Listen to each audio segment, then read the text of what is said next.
debat piye? Lho. Kok nantang karo aku rumangsane nyepelekake. Miturut praenanipun, Bagong mriku sajake kaya wong kesusahan, kaya wong keserakat. Tumunten kaparingana nggih, kaparingana. Sedos 1000 napa gangsal 11.000. Supados enggal Bagong menika kesah saking Datlaya. Ning biyen kowe dek jaman Satama isih enom, isih bocah, kowe turut prapatan ngemis mung goleke sego sepincuk Satama. Kapok ora. Senengane kok ngembe karo wong pengalaman. Nyepelekke, aku rene iki ora ngemis. Aku rene iki ora njejaluk. Kowe ngunekke aku wong gedhi bal 17 wong elek nyolok mripat. Kebangetan nggonmu nyuwara kowe. Lho kowe wani marang krek ning ngarepe Mbakandana. Sing tak wedeni apamu, ha? Sing tak wedeni apamu? Nek meng kowe nesu nek aku ora wedi, aja kok kowe. Prabu Daryudara kon nesu. Bagong ora wedi. Sengkune iki apa? Kon nesu sisan. Prabu Karmen, ya. Karna iki kon nesu. Aku ora wedi. Karta Marma Sato sak kancane, Karta Dendha, Karta Piya, Karta Adang. Kabeh kon nesu aku ora wedi. Bagong nek nesu nek ora dirasawa-sawa. Dadi aku wis niat tenan bengi iki. Nek pancen sapa sing tak takoni, bapakku ora do ngaku, ora ngomongake Nalendra Brahmana, ora ngomongake satriya, senopati, lurah. Aji arep. Padake apa? Mangkel tenan aku iki. Ngaku ora bapakku sapa? Aku ora ngerti. Wis tenan ora ngerti. Ora ngerti. Tanteni sak rampunging pasewakan, tak adiang kowe ning jaba. Bar bali liwat ndi? Aku wis cecek nang ngarep Gepura negara Ngastina. Durna ketok Jatasi. Mboten sah lole-lole ditanggung kok ya. Wong sampeyan niku Bagong teko ya wis ngeras suarane ora penak. Nek kira-kira sampean ora ngerti rak ya ora ngerti tenan, nek ngerti ya mang duduke. Kula mboten ngerti Dik Patine, mboten ngerti nggih pun. Omong opanane karo Bagong. Oh, Bagong, aku ora ngerti tenan ya, Gong, aku ora ngerti tenan. Kowe aja maksa karo aku ya, Bagong. Nek liyane kowe sing nesu mbok kena aku wani nek kowe nesu, aku ora matamu wae aku wis gila, Bagong. Mata kok gedene kaya ngono kuwi. Kuwi mata apa-apa? Aduh, ke abang kaya ngono kuwi kowe nek nesu mendelik kaya ngono kok matamu kaya ndok ceplokan. Al-Fatihah ujuk Kisena Nugroho. Bismillah.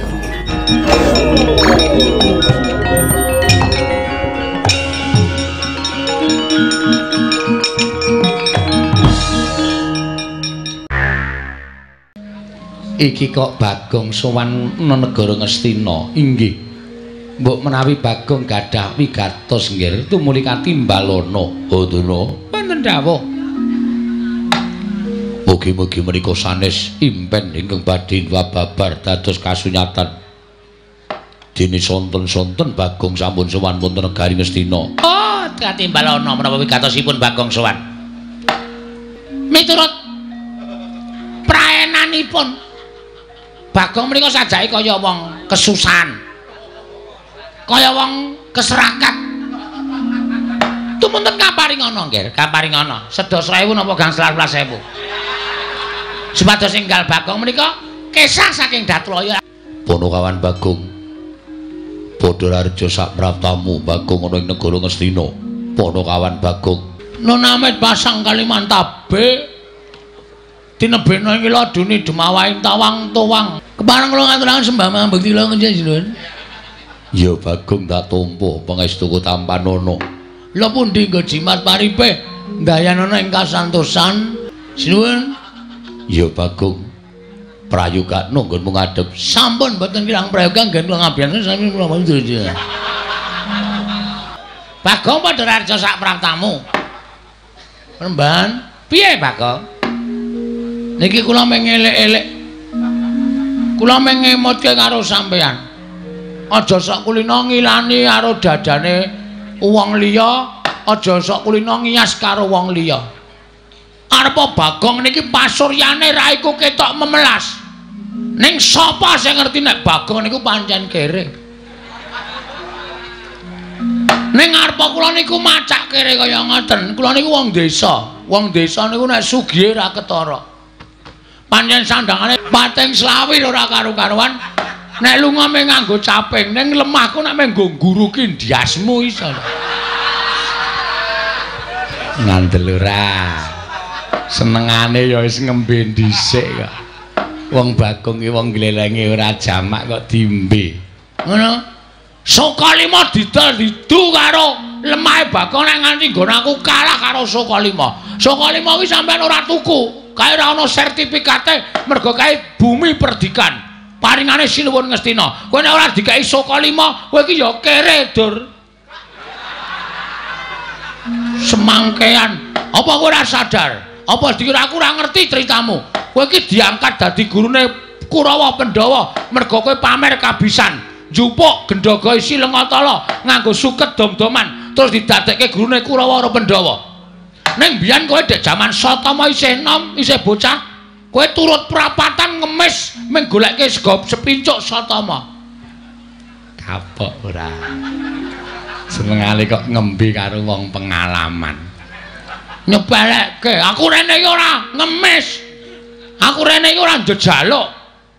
Ning aku ana wigita, wigati. Karo anak Prabu kan. Sinuwun Prabu Duryudana. Oh iya Bagong, aku njaluk ngapura ya Bagong. Agene ra urung debat piye? Lho. Kok nantang karo aku rumangsane nyepelekake. Oh iya njaluk ngapura sing wis ya wis. Sing ana dibuang sing becik digoleki aku njaluk ngapura. Aku ora sengaja yen aku ngece karo kowe. Cethu nang kuping. Untung aku iki wis ngrumangsani tuwa. Aku wis semoh kaya enom biyen. Upama aku jiwaku ijik enom, tak ajiar nang kene. Ya njaluk ngapura. Wis ya wis. Ora sok ngembe, aja mengkale kula. Karo sapa wae iki aja rumangsa sampean duwe derajat, duwe pangkat, aja sampean duwe derajat sing dhuwur, duwe pangkat sing dhuwur, anggere karo wong tok ndak sirahe. Tok sepelekke, aja kaya ngono, Mbah. Ora ndek kanca kowe nek carane ngono kuwi. Arepa cantrikmu akeh, arepa sing do suwita siswamu akeh, nek sifatmu kaya ngono kuwi. Cantrikmu lek tresna ya mung mergo kowe duwe ilmu. Nek kon tresna karo awakmu blas ora ana sing tresna. Paham? Iya. Slatak sisan. Bagong sing sabar. Piye? Anu. Ngapunten lali. Ratu kok dipiye? Ya ngapunten panjenengan ya ora supe ale lagu-lagian kula to. Iya. Kula niku sok sembrono. Iya, Bagong. Bagong padha raja sak praptamu. Sinuwun Prabu Basukarna wilujeng bekti kula konco nggih sinuwun. Iya Bagong, tak tampa pangestuku ta manono Bagong. Lho nggih. Oh, kuwi sing ratu ngawangga digdaya sekti kalintang persasat kondange menungsa setengah dewa kadigdayane we karo aku. Bagong, udah raja sak praptamu. Manten mundur karena wilujeng ya prayogan ya Bagong. Aku kowe kok mangkai 10.000. Kowe tak andani ya, Dur. 10.000 ki nang omahku ki ora ana ajine. Kowe ngerti nek aku dong tengok ning ngarepan. Wong mantuk karo aku 10.000. Meng mantuk tok ngono, aku mantuk langsung tak bandem 10.000. Dadi kowe aja ngece karo aku. Ning nek ngundang Mas Bagong 15. Nek liwat karo muni kanjenge 150. Padake ora, padake cah tipis. Luwih saka tipis e. Bono kawan Bagong. Wonten dawuh sinuwun. Sowan tanpa tinimbalan. Non. Ana wigati apa? Ingkang sepisan. Kula ngaturaken sembah sumung kemeng pangabekti kula kunjuk. Ya tak tampa. Dungkap angka kalih inggih menika sumene. Caedan. Dungkap ngrut sing arep tok pangan wae apa? Mboten wonten to? Ora ana. Oh nggih, sumene Kaliwati. Ing angka loro sowan kula menika namung boten bedhah kalian Sinuwun Prabu Duryudana ning kula niku duwe gegayuhan, duwe pepenginan. Pepenginan apa? Ngaten sinuwun. Sawetawis kula tak crita nggih. Iya, ora dadi ngopo. Mboten kesusu to? Ora. Kula niki kayane urip niku kaya kurang ganep. Ora ganep sebabe. Sebabe kula niku kok ngajanjane kepengin to sing jeneng wong urip niku ora kudu ngabekti karo wong tuwa. Upamane wong tuwa niku wis ora ana, ya saora-orane anak niku ndongake ana ing pesareane wong tuwa. Iya. Ning kula niki ora iso berbuat seperti ngono.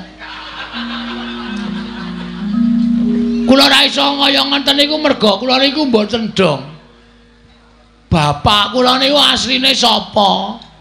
Terus kula niku nuwun sewu nek bapak kula niku isih niku daleme teng pundi nek pun mboten wonten sareane teng pundi kula ajeng ndongake bapak.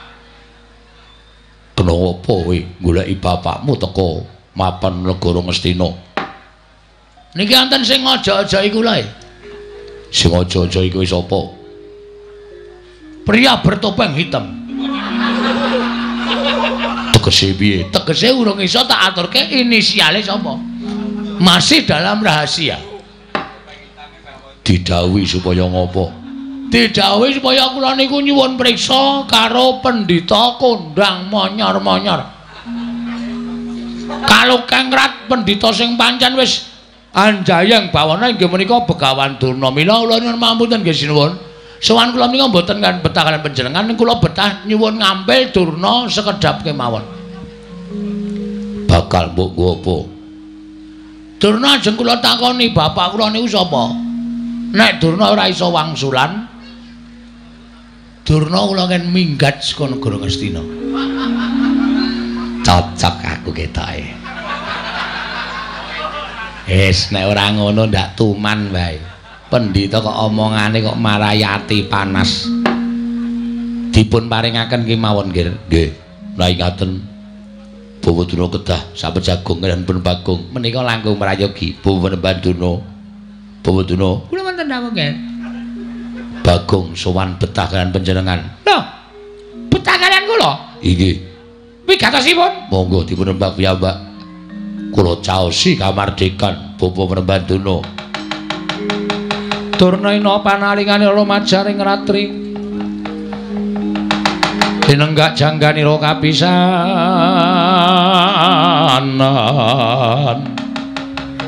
Aning perang Bratayuda. Ing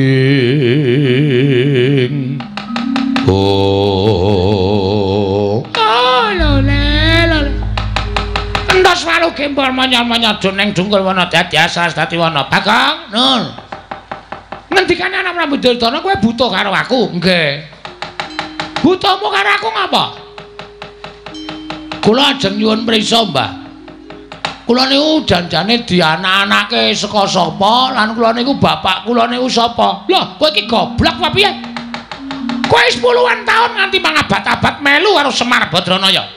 Cetha wong semene akeh padha ngerti yen kuwi anake Semar kok ndak takon bapakmu kuwi sapa? Musike. Nek mung perkara kula anake Semar wae pancen ya do ngerti kabeh. Ning jebul setelah kula cek teng kelurahan niku ternyata kula niku mung anak pepekan. Kula niku mung anak angkat.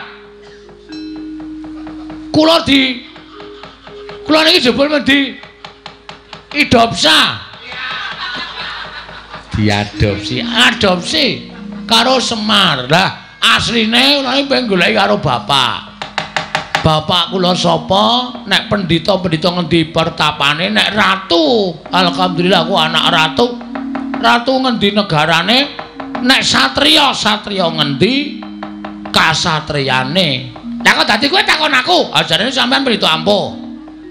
Perkara ampuh karo ora kene aku ora ngerti karo bapakmu. Mergo laire dhisik kowe. Ah, kula ngerti nek laire ini dhisik kula mari sampean. Nek sampeyan iku kondang pendhita ingkang wasis ngerti karo lelakon sing panjenengan boten ngerti karo lelakon sing bakal lakon tegese netra sampeyan iki iso nyawang masa depan atau masa lalu. Mrengking saking menika nek sampeyan wis wani ngadeg dadi braponan niku sampeyan kudu wani ngaturke bapak kula sapa. Nek sampeyan ora iso ngaturke bapak kula sapa, sampeyan kudu lunga saka negara Ngastina. Lho, kok sik kowe aja ngawur. Ya kok dadi kowe ngusir karo Begawan Durna saka pertapan Sukalima saka negara Ngastina iki karepmu piye?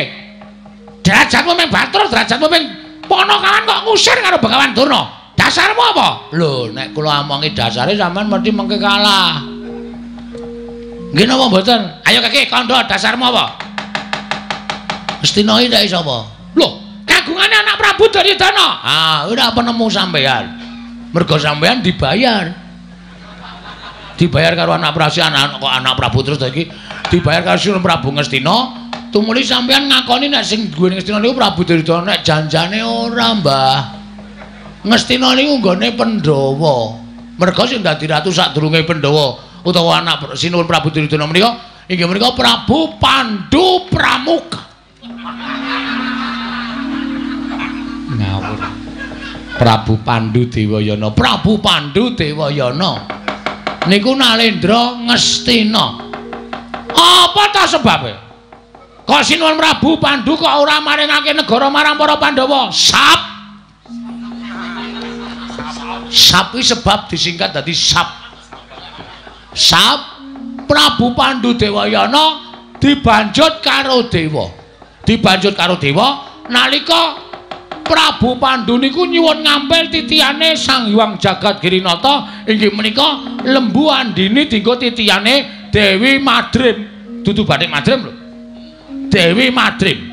Nganti Prabu Pandhu sumpah menawi pulun Sang Hyang Jagat Girinata menika maringaken ngampil Lembu Andini benjang pejah kula sagah manjing wonten ing neraka. Ngoten niku. Monggo Prabu Pandhu pun nate nampi sumpahe Kidang Kimindama. Do nalika Prabu Pandhu bebedak wonten ing alas ana kidang loro lanang wadon arep do piye? Ora usah tak genake, sampean wis ngerti dhewe jaman sampean karo jaran. Hus. Melancang ucapmu, ayo sing ngono kuwi. Lagi do ambus-ambusan. Dening Prabu Pandhu dipanah. Terus badar Resi Kimindama nyupata karo Prabu Pandhu. Pandhu ana wong arep sakaron sih, ana wong arep saresmi kok tok ganggu. Mula kowe iso nek nganti wani campur karo bojomu ing kono bakal tibaning pesti kowe tekaning pati. Sedhe Prabu Pandhu. Ha piye ndek bojo loro? Lah iso digapak-gapake. Nah, Prabu Pandhu tumuli dibanjut dening dewa. Sampune dibanjut merga Pandhawa isih cilik-cilik, Prabu Pandhu tumuli nitipke negara kalian rakanipun inggih menika Prabu Destarata. Kakang Adipati, kula titip negari benjang menawi Pandhawa sampun dewasa kula aturi maringaken dhateng Pandhawa. Ning wangune Prabu Destarata ngemut gula krasa legi luwe-luwe diaja-ajahi karo kiwa tengening Prabu Destarata ya kuwi adine Ipe. Adine Ipe, Prabu Destarata sapa? Aku. Wis ngaku wonge wis ngaku. Ah terus nganti tekan mangsane negara Ngastina dadi darwahe Prabu Duryudana nek jane kuwi nggone para Pandhawa. Loh, jaman Prabu Pandhu kaya ming abdi kaya ming batur. Kosek. Sing yasa Ngastina iki Prabu Sentanu. Aku ya momong, Mbah. Prabu Sentanu yasa negara Ngastina. Niku nuwun sewu. Kula nyuwun pangapunten lho, kula niku melu ngudak semen. Melu gawe pondasi, melu ngunggahke blandar. Dadi kula niku duweni hak tumraping negara Ngastina. Mula nek Ngastina ngene iki ana wong sing ora iso dipercaya, luwih-luwih pendhita sing ora nyata, Bagong tidak terima. Harus go on. Kleru. Harus out saka negara Ngastina. Kudu lunga saka negara Ngastina. Aku ora mentuk Ngastina dilenggahi pendhita sing ming katon suci jabane ning jerone lecek kaya telek. Bawa Durna kados pundi? Sekedap kir. Oh, lole. Apa iki numuse ya, Kang? Numuse apa? Impen mau. Hus. Aja disampung rapet karo impen. Ora ana sampung rapet karo pasumenan. Upama ana sampung rapet karo impen apa ya Bagong iki bakal keduga dadi Sonopatine Begawan Durna. Oh, ora bakal iso. Bagong ora bakal iso dadi Sonopatine Begawan Durna mergo Durna kuwi ora bakal iso dipateni dening ponakan Bagong. Sing kandha sapa? Ha listrik kowe tak pateni kowe modar kabeh kok. Apa meneh menungso? Pun sampean mang ngomong. Ngerti mboten bapak kula? Oh, Bagong. Yen kowe takon karo bapakmu, sejatine aku ngerti ya mung karo Semar kuwi. Semar kuwi bapakmu, Bagong. Mula nek ketakon liyane bapakmu liyane Semar kuwi aku ora iso ngandhakake. Sing gedhe pangapuramu. Nah, wis sakniki cetha nek ora iso ngandhakake, ateges sampean kudu lunga saka negara Ngastina. Sampeyan kudu kesah saka negara Ngastina. Lho. Lah kok dadi kowe nunduk karo Begawan Durna? Ah ora iso pokoke. Gelem ra gelem sampeyan kudu lunga. Ora gelem lunga saka negara Ngastina aja kelakon dosa. Ngendi kepethuk Durna tendhangi. Hus. Ah lole panusmaning jajaran surtaning bawana iblis lanat. Lah kok dadi kowe kaya ngono, Bagong? Dinengke karo wani karo Begawan Durna. Aku ki ala-ala ki priyagung. Aku ki piyai luhur. Aku ki pujanggane negara Ngastina. Komeng diwaneni karo kere gedhi bal 17 kaya kowe iki. Kowe iki dinengke malah nyelangkak sadhuwuring tenggak. Aku ora ngerti karo bapakmu, kowe arep minggat jos karepmu, ora ya sakarepmu, legane ngatiku.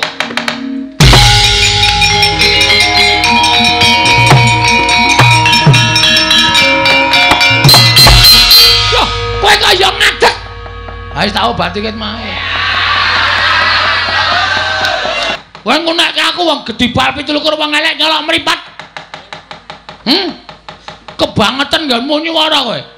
Wis ora iso nuduhke bapakku sapa? Kowe sing ngunek karo Bagong, kowe ora ibarate kaya ngutek-utek macan turu mbeda raja singa. Singa barong. Penyakit to. Pancen penyakit ya, Dur ya. Lho kowe wani marang krek ning ngarepe Begawan Durna. Sing tak wedeni apamu, ha? Sing tak wedeni apamu? Nek meng kowe nesu nek aku ora wedi, aja kok kowe. Prabu Duryudana kok nesu. Bagong ora wedi. Sengkune iki apa? Kok nesu sisan. Prabu Karmen. Ya. Karna iki kok nesu. Aku ora wedi. Kartomarma Sato sak kancane Kartodendra, Kartopya, Karto Adang. Kabeh kok nesu aku ora wedi. Bagong nek nesu nek ora adil sawa-sawa. Dadi aku wis niat tenan bengi iki. Nek pancen sapa sing tak takoni, bapakku ora do ngaku, ora ngomongake Nalendra Brahmana, ora ngomongake Satriya, Senopati, Lurah. Aji arep. Padake apa? Mangkel tenan aku iki. Ngaku ora bapakku sapa? Aku ora ngerti. Wis tenan ora ngerti. Ora ngerti. Tanteni sak rampunging pasewakan tak adiang kowe ning jaba. Bar bali liwat ndi? Aku wis cecek nang ngarep gepura negara Ngastina. Durna ketok Jyatasi. Mboten sah lole-lole ditanggung kok ya. Wong sampeyan niku Bagong teko ya wis ngeras suarane ora penak. Nek kira-kira sampean ora ngerti rak ya ora ngerti tenan, nek ngerti ya mang duduke. Kula mboten ngerti Dik Patine, mboten ngerti nggih pun. Omong opanane karo Bagong. Oh, Bagong, aku ora ngerti tenan ya, Gong, aku ora ngerti tenan. Kowe aja maksa karo aku ya, Bagong. Nek liyane kowe sing nesu mbok kena aku wani, nek kowe nesu aku ora matamu wae aku wis gila, Bagong. Mata kok gedene kaya ngono kuwi. Kuwi mata apa-apa? Aduh, kayak abang kaya ngono kuwi nek nesu mendelik kaya ngono kok matamu kaya ndok ceplokan. Muni piye kowe? Muni mripat ku ndok ceplokan. Ora muni tak tambahi brambang tak ajar.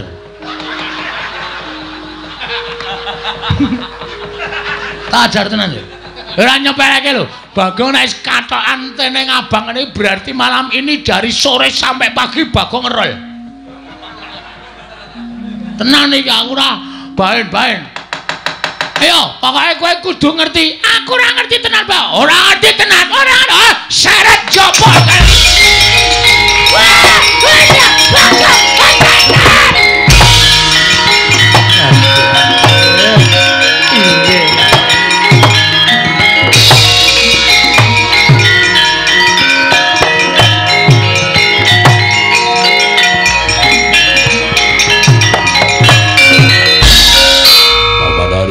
Wonten dawuh nggih.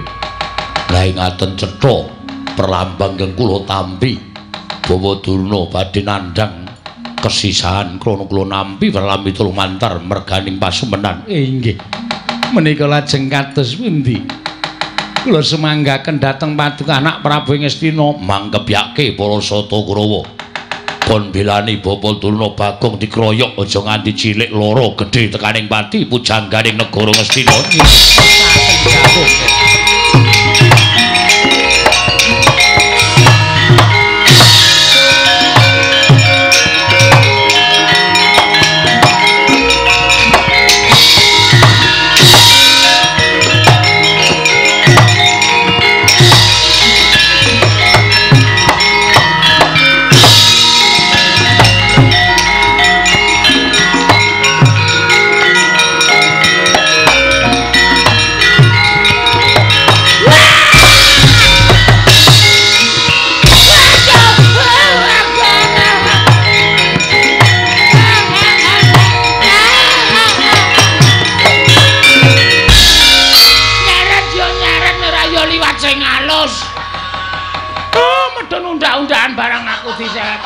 Nganti sirahku suarane tok.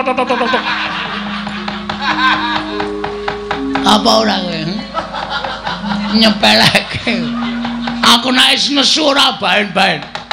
Oh, kowe engko tak kandhake bapakmu yen kowe gawe geger negara Ngastina.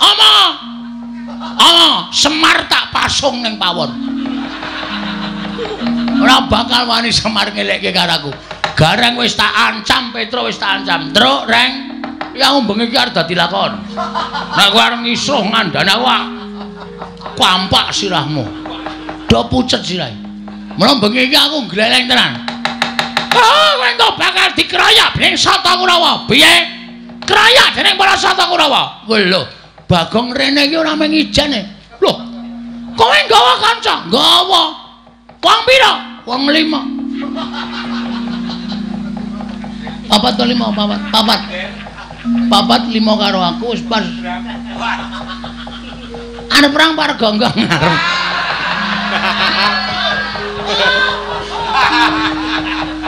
Ora guyone serius iki. Ajar tenan kowe. Kowe engko bakal dikeroyok dening para Sata Kurawa. Ngene, Mbah, kowe iki men kepenak kok. Bagong, kowe iki anake Begawan A misale.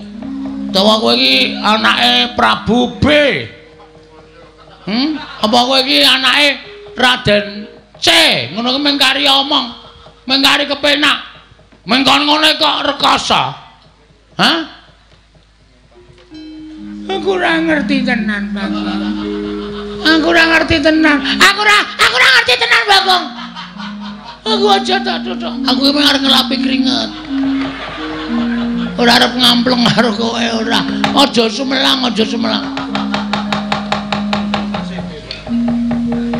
Aja wedi, aja sumelang. Oh, lele. Iki mengko Kurawa bakal teko mrene ngroyok karo kowe. Nek kowe ora gelem ngeculke karo aku. Halo sayang. Karo kowe. Ora karo kowe. Jijik aku. Untune ireng-ireng ngono.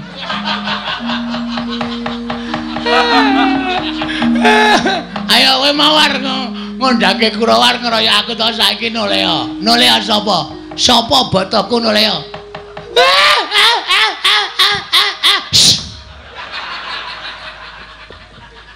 pendhita kok nangis kaya Yamaha 75. Ngak. Ya nek nggawa damen ora kuat kan.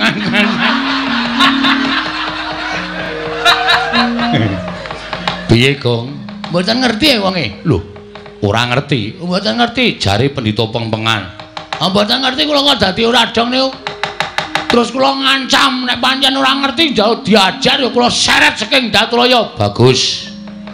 Mergo sing dadi harapane menungso, kowe takon karo sak pepadane menungso, Begawan Durna kuwi saora-orane iki gurune bapak. Bapak kowe satriya pengpengan kowe Suwitara Durna nek Durna ora weruh, gunane apa nganggo sandangan cara pendhita? Gunane apa nganggo sandangan cara brahmana? Teteli sandangane. Teteli, turake katoke cawet. Gulake pentil jepreti. Aduh. Kurang lakone wis mules aduh. Aduh, Bagong, aja ngono ya Bagong. Aja kaya ngono ya Bagong, aku wegah tenan Bagong. Kowe kudu bloko ora boko iki alga Joko wis nang mburi lho. Ngati-ati lho. Aku ora ikhlas nang Ngastina dilenggahi pendhita kaya kowe sing ora ana nyatane legane ati.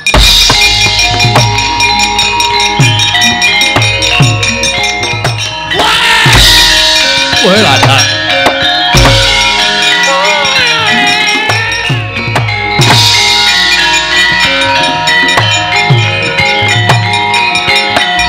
Mati dengan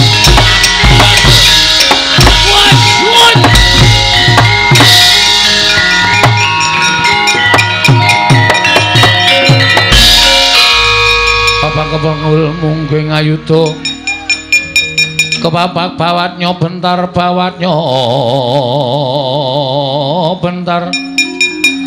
kepapaknya mungging ngalogo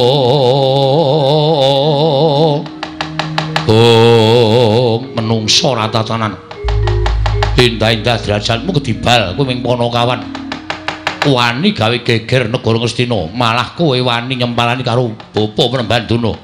Bagong aku sing ora nrimake sawangan Kurawa segelar papan bakal sak biyantu karo bapa Panembanduna. Apa bareng kira aku wedi ha? Blas ora ana wedine aku. Nek meng Kurawa wae aku ora jinjo mula aku wani ngaret-eret Begawan Durna pancen tak pancing niatku men Kurawa nesu karo Bagong. Nah, dipangan umpanku karo kowe Karta Mondol. Karta Marma. Arep ngapa kowe? Arep nganu ngajar Bagong ora wedi aku. Bali ora kowe. Sesuk ora bali, saiki ora bali. Bali nek wis entuk keterangan karo Begawan Durna, ora entuk keterangan saka Begawan Durna, taunana Windarana ora minggir saka pawan kene. Kendharat tanganing Karta Marma. Panggaw tayane gane ati.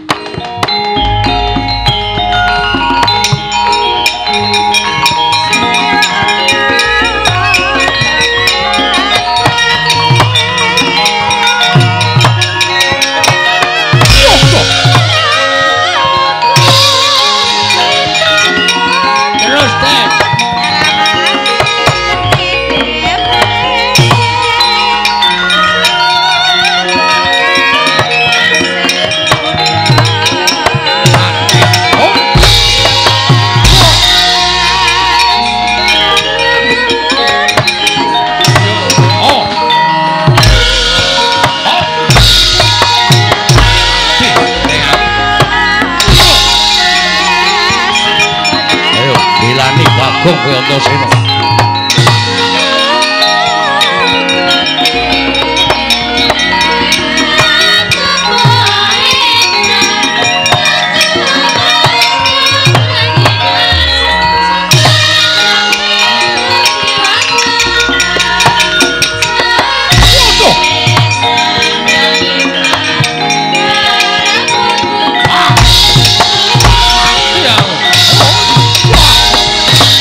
Wah!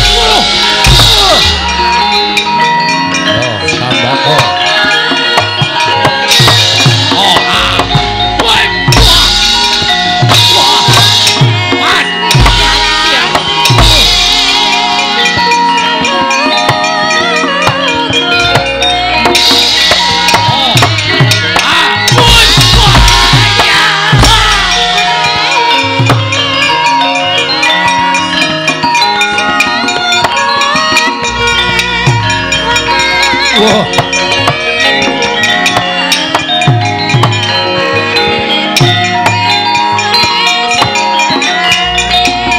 Cocok tumbak jebol dadam.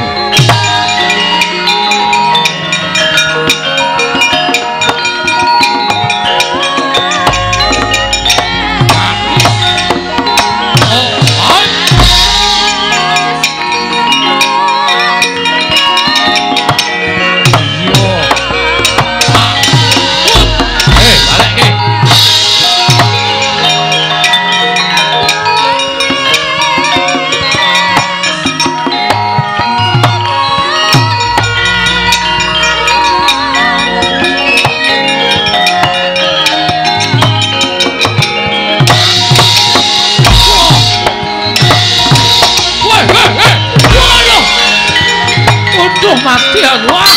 Wah. Wah.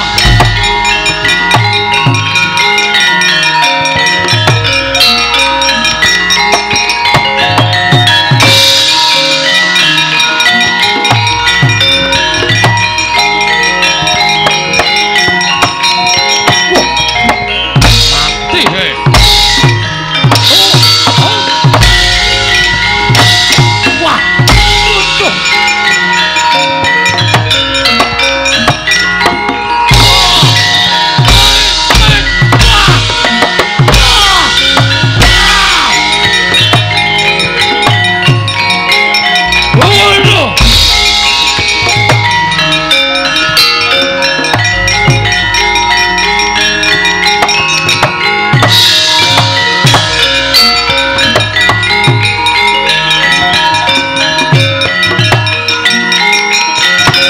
Wah. Mulane Bagong gleleng pacai gebelo sirai. Dicobani karo Antasena. Oh, Pakde. Panjen aku ngancani karo Bagong. Mergo Bagong ponokawanku kepengin goleki bapakne. Antasena, piye? Mudula. Bagong tekan ya kricung cadak sikile. Arto kapake bojo cari kricung sikile. Undurna Antasena sik jebal jajamu dibano. Yo. Modal. Wejan. Hot modal. Iya. Modal we. Hot. Wah.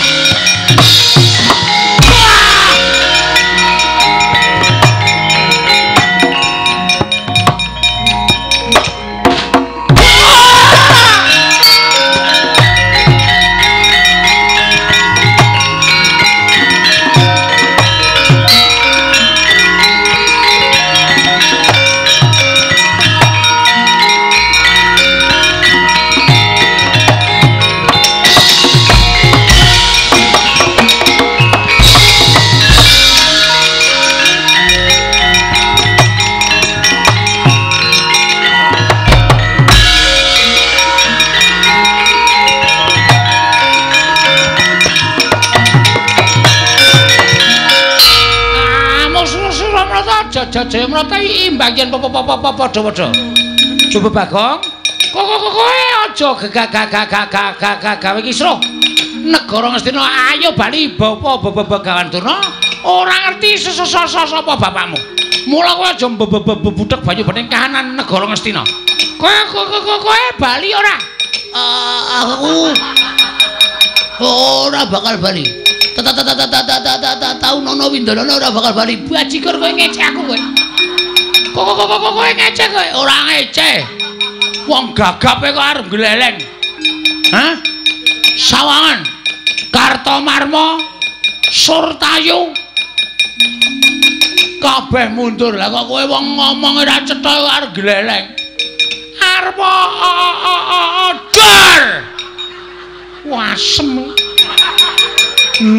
Durung tekan nggone wis dijebloke. Ayo, arep ngopo?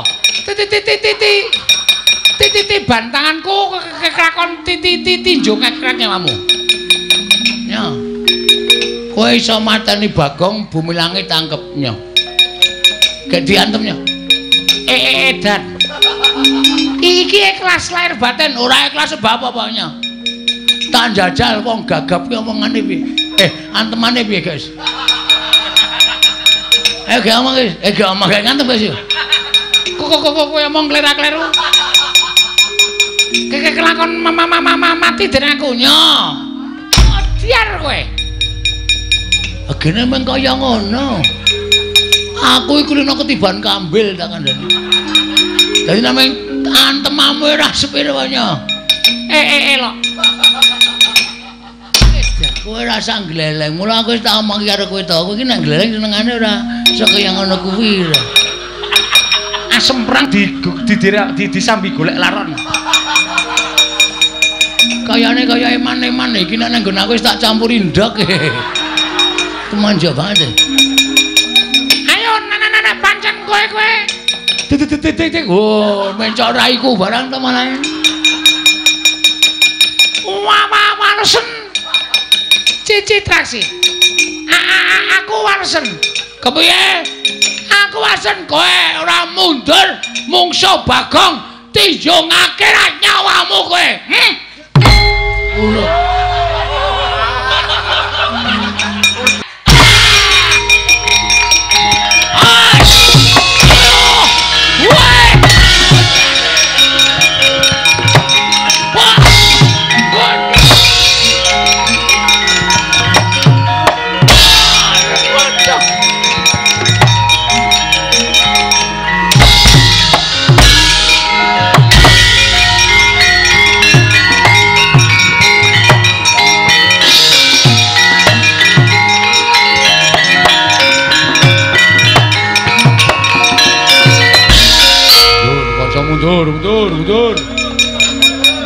Bagong ngamuk Dewangi Antasena. Kurawa bubar maut mundur. Mundur.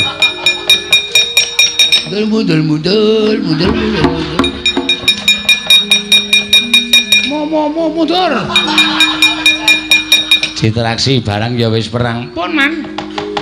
Ketemu sapa? Ketemu sedulur. Lelaki ketemu Bagong. Mungsuh Bagong kok kalah nek cara aku isin. Nah, kula kok biasa. Ora isin. Isin gone ngendi? Isin iku dienggo meremilang. Bagong sajake bar meguru anyar. Kuku antem sirahe rapopo man? Suarane mak klothak. Kok kaya ngantem bathok klopo. Wonge ngletak. Sing ada memendono matane. Terus kula Citraksih mundur iki merganing patimu bres. Kowe diantem udan. Oh.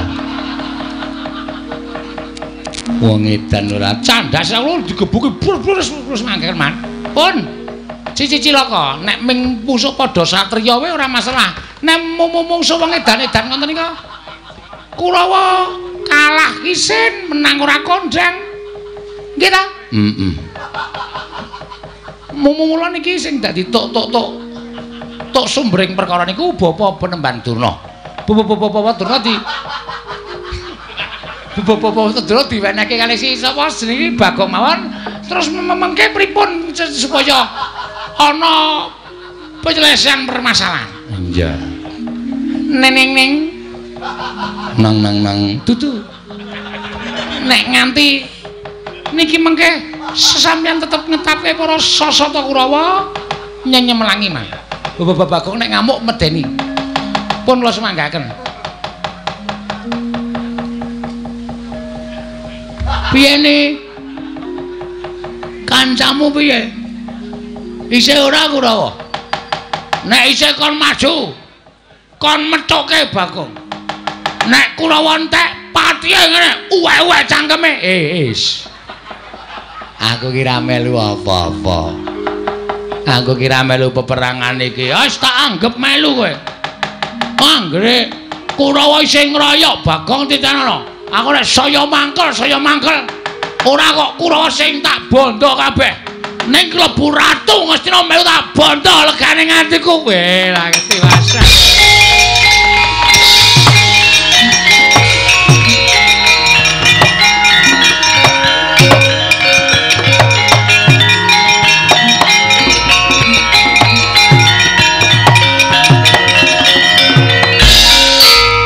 Piye kok? Non piye? Ana iki sing disandra wau malah mlayu. Sapa? Durna. Lah aku ngoyak kowe dilarak karo Pak Dikartomarma. Durna ora ana sing jaga. Mula Durna mlayu. Niku kudu kecekel kudu ditakoni teng pundi bapak kula. Nek ora iso kecekel ngrekoso. Arep takon sapa meneh ora takon Begawan Durna. Terus karemu sampean tanggung jawab iso nyekel Begawan Durna. Tak cekeli. Kowe ngoyak saka kene aku tak ambles kuwi tak methuki saka kono. Siap.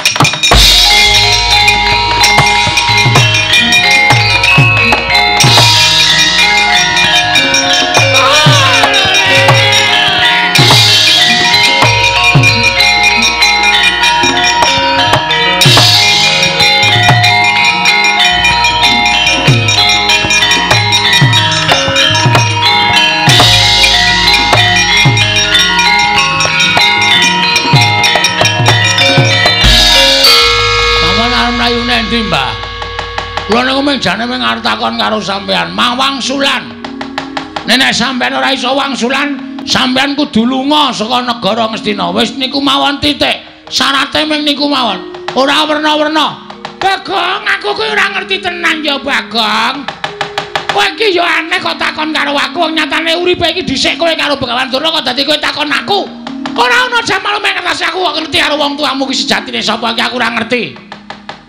Sampeyan niku dadi pendhita sing ampuh. Nggih. Mula sampeyan kudu bloko. Aku ora percaya sampeyan ora ngerti. Mula sampeyan kudu bloko kalih kula nek sampeyan tetep ngandhake ora ngerti, aku ora trima tenan. Bagong aja, Bagong. Ora iso. Wah, candala bondo, lebonge pakun jalan, pakake macan. Jane ora mlayu.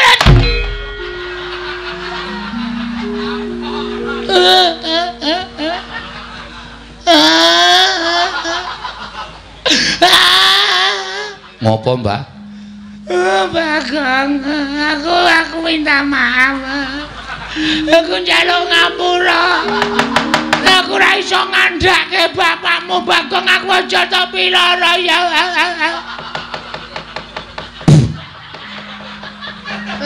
Cangkemku leboni walang. Njaluk ngapura ya, Bagong. Piye, Gong? Kok niki sing kudu menghakimi aku. Asli aku wis. Aku mangkel nek carane ngene iki. Saman bloko mboten. Aku ki ora ngerti. Aku ki ora ngerti tenan, Bagong. Wis, nek ora ngerti, titeno tendangi siramu. Sik, Gong, sik, aja ngawur. Iki pendhita lho, Gong. Terus nek pendhita tok kurang ajari tok tendangi sirahmu aku sing ora trima. Arep dikaya ngapa iki gurune bapakku. Durna ki tau tate mulang ilmu karo bapakku. Kena kowe nesu ning aja terus mulasara kaya ngono. Bener Antasena. Matur nuwun ya Putu. Aku wis tak lindungi. Meneng wae tak rembuke sing apik-apik, Mbah. Iki lho cah Bambong ning ngerti tata krama. Ora terus apenake dhewe. Terus ra entuk ditutuk dijotosi ra entuk. Ora entuk. Kena kowe takon ngoyak kena ning aja nganti nibake tangan. Kowe jane melu ngendi ta kowe? Mulak-malik kowe no, Sena. Ora positif kowe.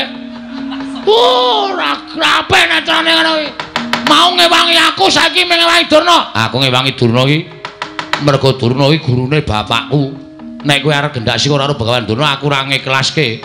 Kena kowe ngoyak nganggo rembug ning aja terus bengok-bengok kaya ngene iki luwe-luwe kowe arep jemparani karo Bapak Durna, Yang Durna. Aku ora ngiklaske. Iya, ketok gedhoamu saiki. Ketok lorekmu kowe. Kowe ketok ngewangi aku nek jatine kowe ngemuli karo Begawan Durna. Ora masalah. Ora masalah. Kowe ngeman karo mbahmu ora masalah. Ning aku saiki iso nitik. Aten-atene Antasena kaya ngapa? Njaba karo jerone wis beda. Cangkemmu sing apik lho, Gong. Cangkemmu kowe. Lho. Wani karo aku. Meng perkara Durna lho iki. Meng perkara Kumbayana. Kok dadi awake dhewe nganti geger kaya ngene iki. Padahal mau sing ngakon kowe. Ndara Antasena kula kepengin takon teng pundi dununge bapak kula. Ayo tak terkira nek Durna. Takon Durna nek Durna ora iso ditakoni ra wangsulan jotosi wong loro. Mau omongane sapa ngono kuwi? Iki tak rekam ning HP lho. Lho. Isih tak rekam ning HP ku. Aku saiki kowe nutupi karo Begawan Durna. Wes aku nek kowe njotosi Durna aku ora entuk. Aku arep nekat. Nek kowe nekat, saiki wis beda perkarane. Beda perkarane? Ora aku ngewangi kowe, aku ngewangi Begawan Durna. Motar kowe. Arep ngapa kowe? Sepelekke ora. Arep kaya ngene iki akeh wong belani, akeh wong tresna. Mula saiki kowe arep ngapa? Kowe arep bontok arep Begawan Durna? Kowe arep ngrincong sikile Begawan Durna. Ayo, bandanan aku. Konangan putuku Antasena, lebur tumpur tanpa dadi. Weh, gleleng iki saiki. Wah, suarane terus kaya nyewa sound system ya. Bengok-bengok sak penake dhewe. Apa dikira aku wedi, Mbah? Dumek sampean diwangi Ndara Antasena, aku wedi karo kowe. Gong, kena kandhane ora? Ora. Lho, ora basa. Ora basa ora apa. Wis nekat tenan ya. Mati nang ngene awujute ya. Bangane bali doyak-oyak bang plecet. Wong modar nek kene mbok ya wis. Nek kono wis ora kena tak kandhani. Ora, bakal ora kandhani. Antasena. Nek bakal ora kena dikandhani, pateni wae. Gunane apa duwe abdi jenenge Bagong? Oh, cangkeme elek ta iki. Cangkeme elek iki pendhita kaya ngono iki. Wah, lambene jan senengane nglincipi carang papak. Nglincipi perkara. Wis saiki kowe keleren ora? Ora. Ning aja ngantemi Begawan Durna, tetep tak jotosi. Nek kowe jotosi Begawan Durna, mungsuhe aku. Aku ora wedi karo sapa-sapa. Nek kaya ngene iki aku wis nekat tenan. Nek ngono kowe wani tenan karo Antasena, sing tak wedeni apamu? Iki mergane. Ayo, bangga tayoni negane ngati.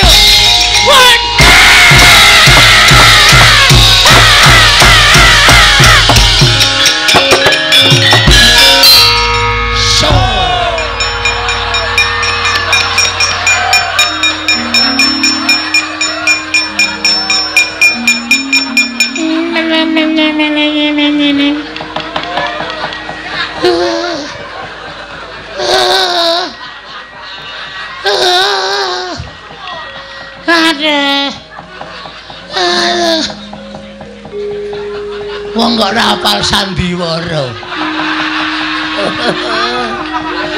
Modar wae. Tonjo nganti mlengkung.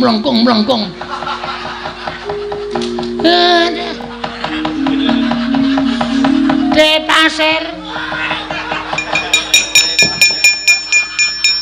Pripun Kakang Durna? Kula mangga tang. Bayak tugel. Waduh tenan niki. Mesti di give. Napa? Di give ga gelem gak kula. Mana weh lah eneng sing ngewangi. Lah tak gawa mlayu ketiwanan.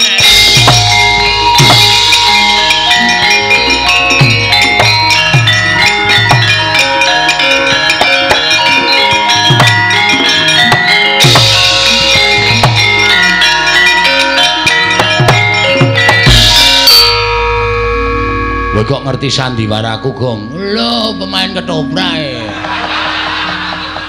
Aku wis paham sampean kedap-kedip mripate.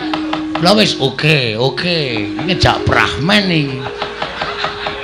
Kok Durna kok ya ora sadar. Dek gleleng banget. Barang sampean iki mergane pati kuwi ya cancut tali wondo jebul tepat. Lek ku ngantem sajae keseron, Gong. Tantem nggon cengel terus ndungkluk. Terus tiba ning lemah. Cacat ora ya? Cacat ning wis pirot-pirot kok wae. Nek kula ora pati parah wong kula nggon bathuk. Bathuk niku atos kok. Iya. Terus iki karepmu piye? Terus niki pripun? Kula urung mundi jelas Durna ora ngerti. Janjane aku arep ngenehi dalan karo kowe ning aku wedi, Gong. Wedi masalahe? Nek aku katut-katut mengko aku nampa duka, luwe-luwe aku bakal dipidana. Sebab ming ana siji sing ngerti, kudune ngerti ming ana siji. Sapa? Dewa. Heeh. Papane ning Kayangan. Kowe munggah ning Kayangan Suralaya. Lho, apa isih ana kereta? Lho. Nek jurusan Surabaya iki sentek mau jam 6. Suralaya basa Wah, Suralaya to? Krunguku Surabaya.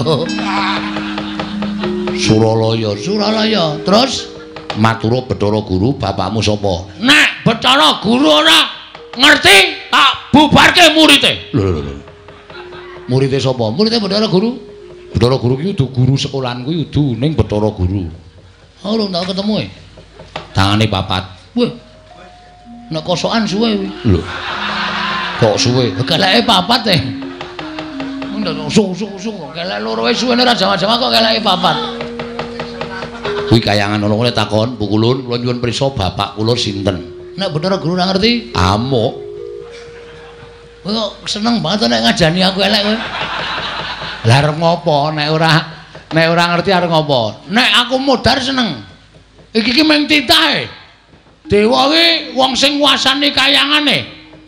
Titah kaya aku nek nyawang karo kowe iki titah sing kena lara lubeting pati. Maksude? Iso lara ning ora iso tekaning pati. Wah, malah rekoso lho kuwi. Nek upama lara nganti lara banget aduh mongko ora mudar-mudar malah kesiksa lho. Mbok kata-kata kuwi dilangi wae. Ora kena lara, ora kena pati, ngono malah penak. Kowe titah sing ora kena lara, ora kena pati. Nah, munggah ning kayangan. Ora ana sing iso ngalahke karo kowe. Yakin aku sumpah. mun nek nganti kula kalah cemplungke Kawah Candra di muka, tak susul. Wah, meng bluk iki menan. Iki meng kata-kata kosong iki mengane. Iki nek carane majalah ming pawarta sanes kasunyatan iki. Engko aku nyusul nek kira-kira kowe sing menang aku tak ning donya wae engko ndak dikira aku sing aja-aja karo kowe. Ngoten nggih? Iya. Oke, ora masalah. Terus kayangan niku liwat ngabur. Wah niku tikete larang. Mabur piye carane kowe anake Semar? Ning nganti ra iso mabur percuma. Ala dene kuwi anake Semar, anak angkate Semar, arep golek karo bapakmu sing tenanan ming mabur kok ora iso. Oke. Mang tonton Den. Wadake. Arep ngopo kowe? Matek aji. Tekan kayangan. Ya muga-muga ora temangsang. Mabur kok temangsang. Ora nganggo kendali rak mabur.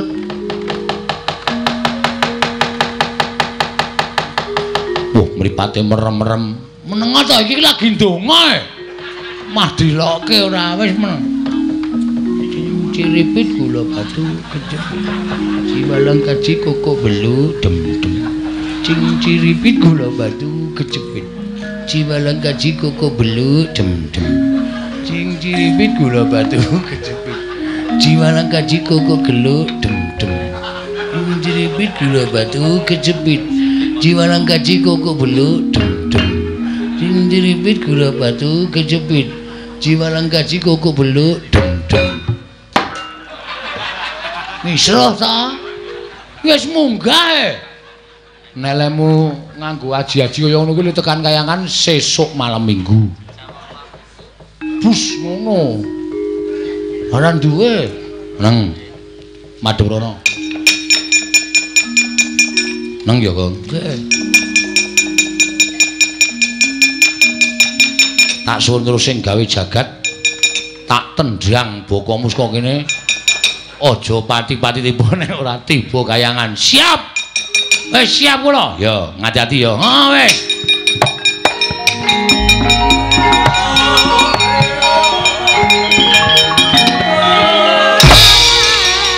Oh, Mas Tunama Sidam karing bawana langgeng. Kakang Narada. Kakang Resi Kanika Putra. Perkencong warudayong pak pong bu bolong kali cedhi sapa sing gawe punawi di Kakang rumaos bingung raos sing manahipun ingkang rayipun Manikmaya ingkang sekawit kamontenan kayangan katingal ayem tentrem nanging dumadakan wonten hawa panas ingkang sumundul wonten ing ngawiyat Kakang Narada menika saking dayanipun menapa nuwun pamunten Di. Menika mujudaken satunggiling pandangon menapa panardi tumapipun Kala Gusti Pangadal sebab paduka menika dewaning para dewa nalindraning para Jawata Mesti kemawon mboten badhe kekilapan dhateng Pak Musiin titah. Nanging sabab menapa? Dene Paduka dadak dangu dhateng Raka ing Sidi Pangudal-udal. Adi Pramesti. Kakang Trudo, punapi? Ngibaratipun kula menika ingkang damel cangkriman, Kakang Trudo ingkang kedah mbatang cangkriman. Mboten wonten jamak limahipun ngatasipun kula menika ingkang damel cangkriman, Kakang Trudo. Mboten purun nyangkrim, nanging kula ingkang mbatang cangkriman. Menika namanipun mboten nilok Kakang. Dalah. Inggih. Menawi kula mekaten, kula namung badhe munjatung saha Paduka Adi Pramesti Bathara Guru.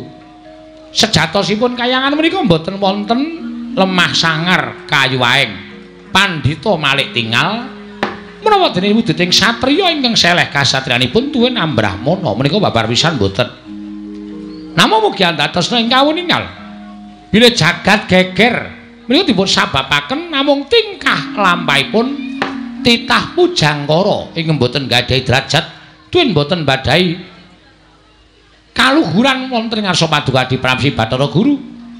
Namung titah menika kawula alit, nanging nadyan kawula alit kawasa akarya gara-garaning kayiwangan. Lan mugi antatosna ing kawuningal menawi Adi Pramesti Bathara Guru menika mangke mboten limpat, mboten pinter anggenipun nangungkap dhateng lampaning jagat tartemtu badhe ngembet utawi dabe malembar wonten ing kayiwangan Suralaya mriki lho Di menika ingkang dados kuwatosing manahipun Raka Sidi Pangudal-udal Adi Pramesti Bathara Guru rikat lampahing rata tan pantara prateng sukuning argaram kang tumingal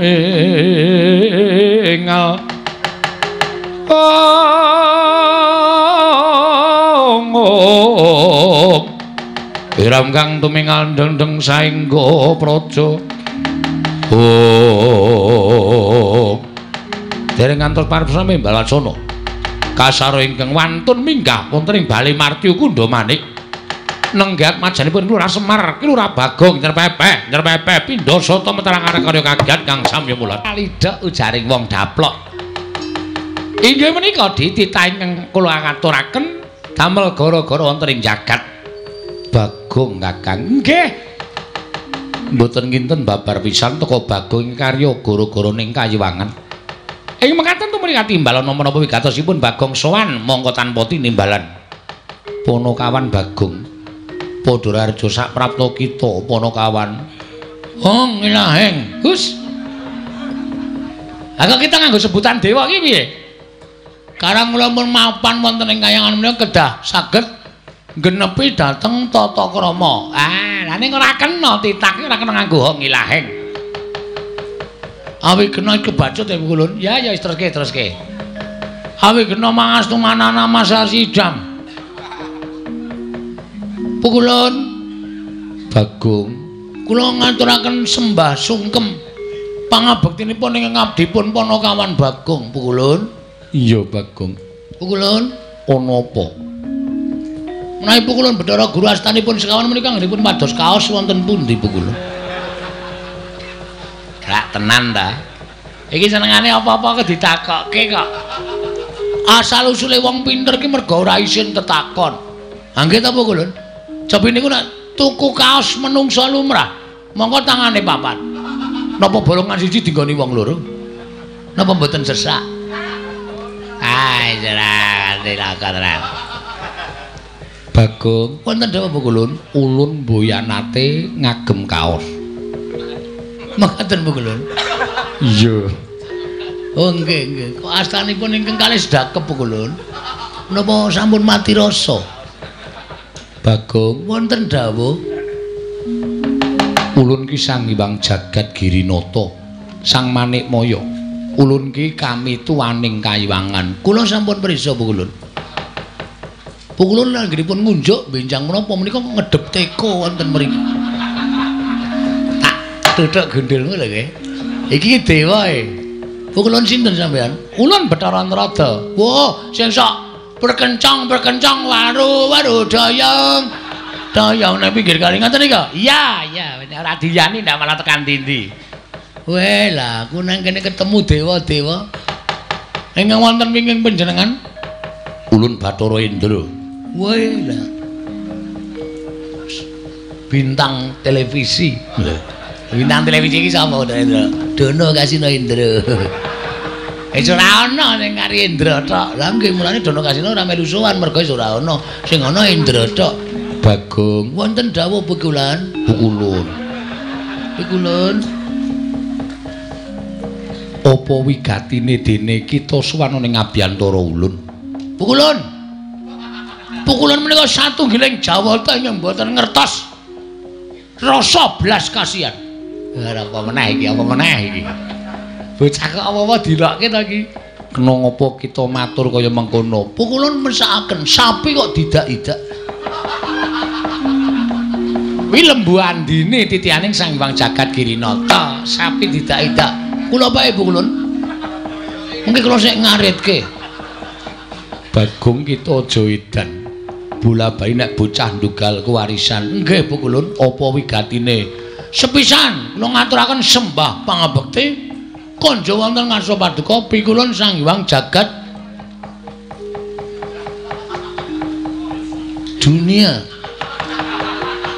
Jagat Giri Pratingkah. Nyun ngapunten mboten apal Pukulun.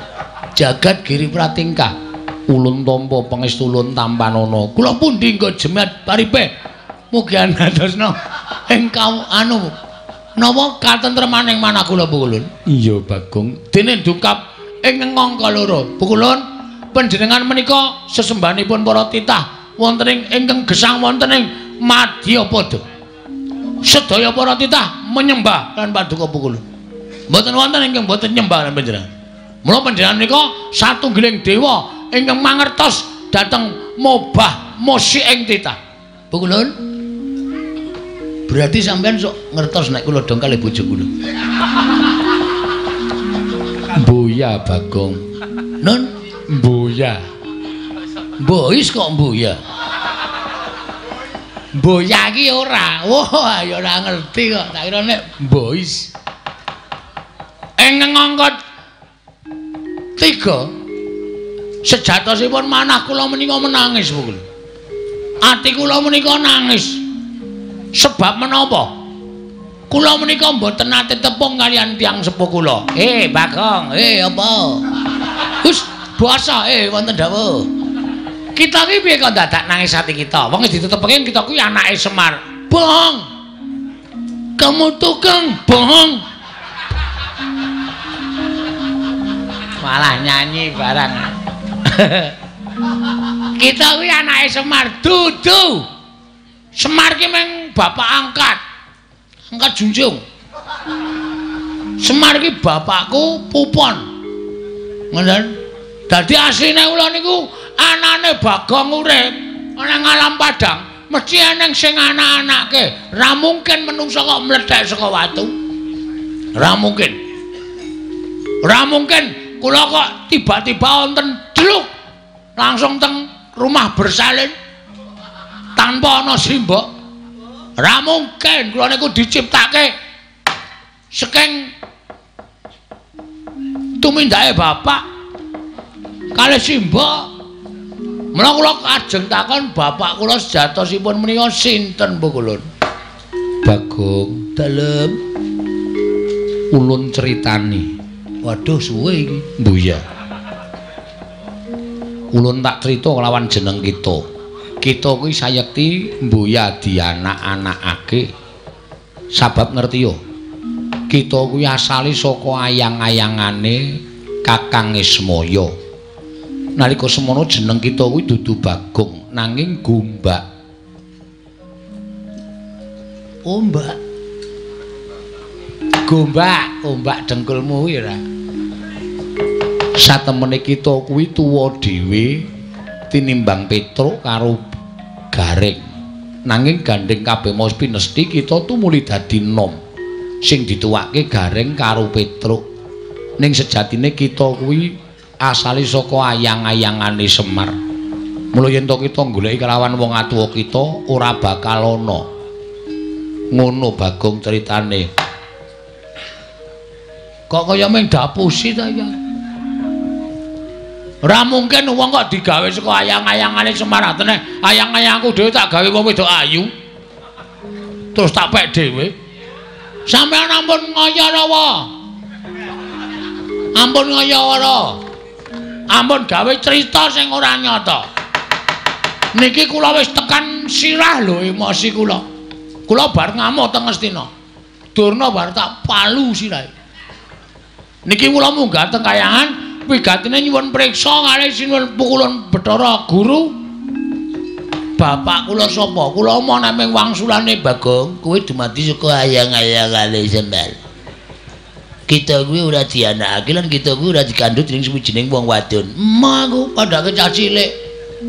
Emahku kudu ana. Ora mungkin bapakku ora ana. Bagong kita ki aja ngeyel iwang pukulun maneh kaya wis mata wis ngendika apa anane. Kowe meneng wae mbah tak jengking lho kowe.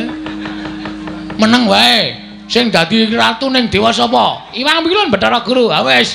Dapukmu apa? Ulun kami tuwa. Kami tuwa nek ora ana genduren meneng wae. Kami tuwa kok rewel. Kulun. Iya. Kula nyuwun priksa Bu Kulun. Bu Kulun kedang paringi dawuh, sinten bapak kula? Ulun wis matur apa anane. Ulun ora percaya. Ulun sapa? Ulun iki. Nameng cerita kula dadi ayang-ayang ora percaya, yakin sumpah ora percaya. Kula mah nek diawan yang diwangsuli kaya ngono. Yen kita ora percaya kita moh kita arep apa? Tantrimane Bagong. Ora mung jagat sing kula obrak-abrik. Bu kula ora iso nduduke bapak kula sejatine aja takon dosa. Klimpangke saka sira kandha warung.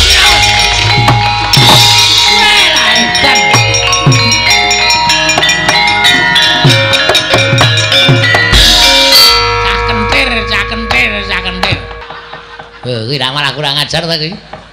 Kita iki karepe piye? Bathara Guru kok tok getak nganti melayu. Kowe melayu ra we? Kowe melayu ditenono we tak nggo dolanan asli. Tak ilangin tupe tak nggo hibur-hiburan. Padake tawon ora. Sapenake dhewe. Kowe mlung ora? Bathara Raja sampean ngerti ra bapak kula sapa? Ulun ora ngerti. Ah, padha wae iki. Plocot peteng wis. Sapenake dhewe ora. Sampeyan kami tuaning kayangan ora ngerti bapakku ngapa mbegogok nang kene. Hah? Pak ulang-ulang modar dening aku.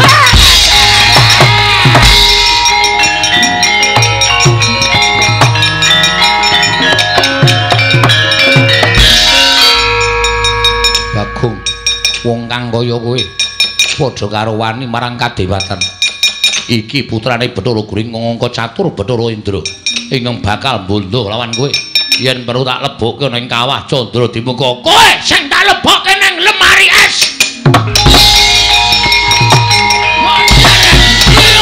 Ayo, aku Surakarta.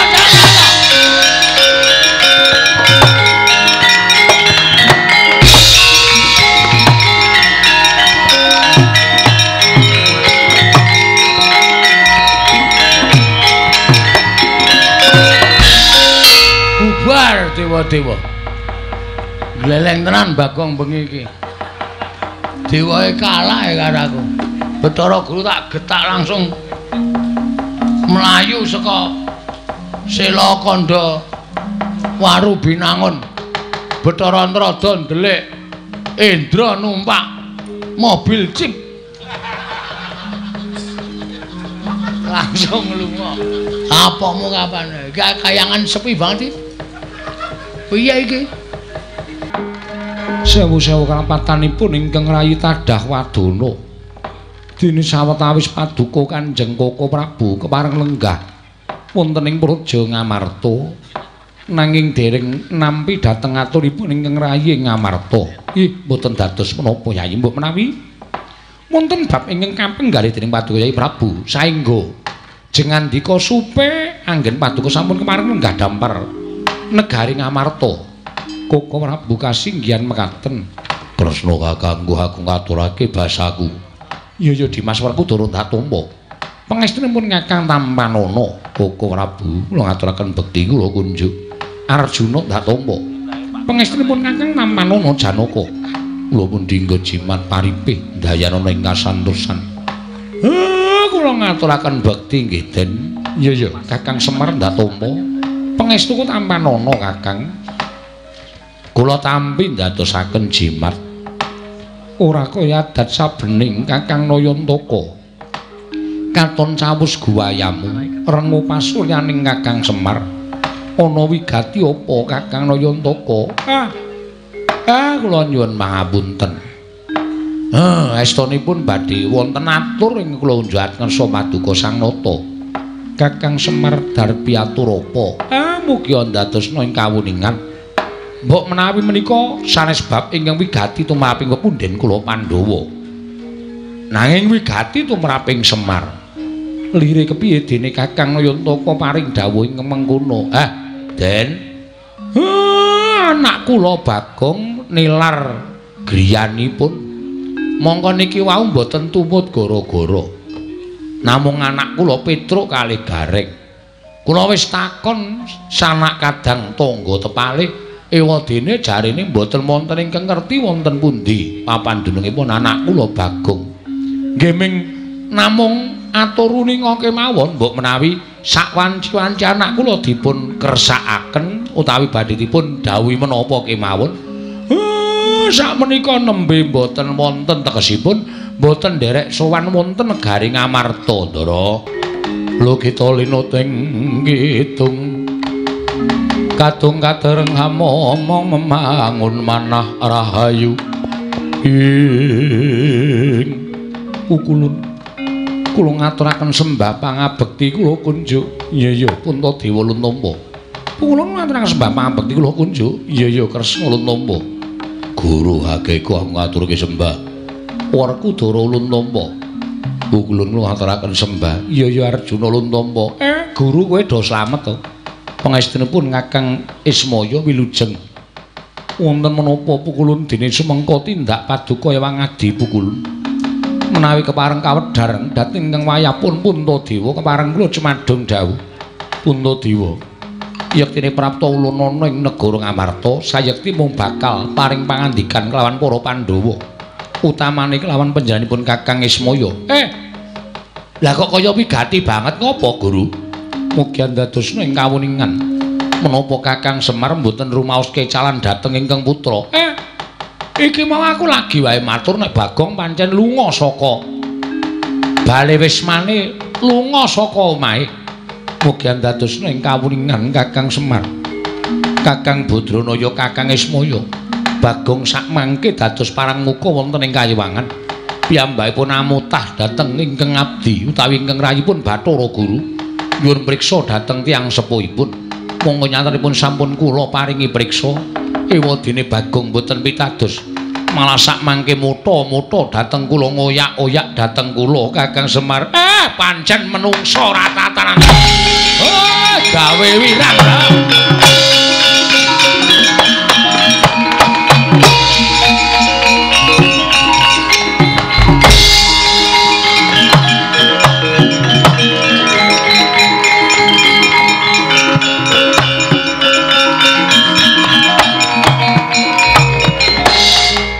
Puntadewa wonten timbalaning ngadhawuh mengkono mungguh kang dadi pangandika ulun kelawan sira kulup mboten ngene ulun ana mriyen.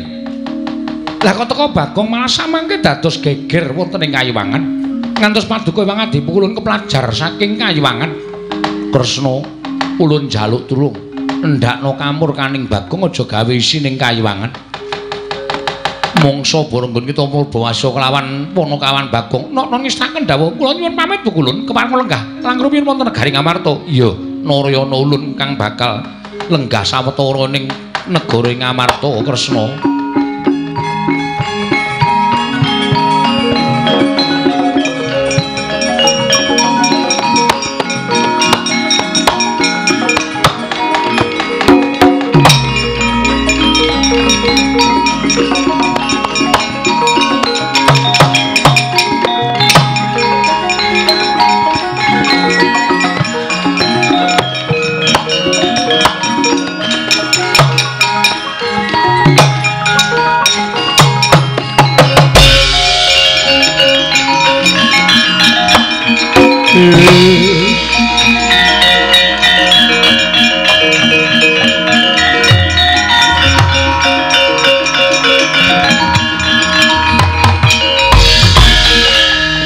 Sunjang gancing langit kelap-lapaton lir kincanging risang mawe gandrung usai jagat dewa Bathara jagat Pangestu lah wis tak bedhek to apa kulon Bathara Guru mesti medune ning Ngamarta ha wis baul iki